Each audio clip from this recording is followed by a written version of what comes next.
So share ko lang din, yung price ng driver license is magkaiba.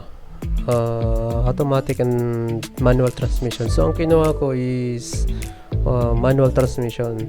Kasi yung sa asawa ko is automatic. So ako, nasanay naman ako sa Pilipinas kasi nagpamaniho na ako ng sasakyan sa Pilipinas. So may kunting background na ako sa pagpamaniho ng sasakyan in manual. Yun nga, kinuha ko manual. So medyo may kamahalan. 35 lapad. So 35 lapad siya.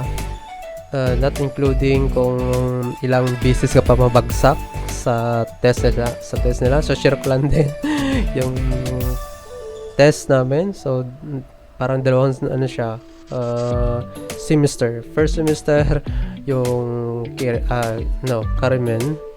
So yun yung first semester. Pag matapos mo yung Carmen, so proceed ka sa second semester, iyan yung Homen.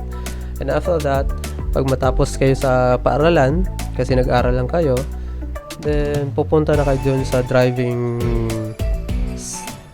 center talaga. Doon na kayo mag-take na naman 1 out of 10 kung nag-schooling ka, and doon na mag-release ng driver license dito sa Japan.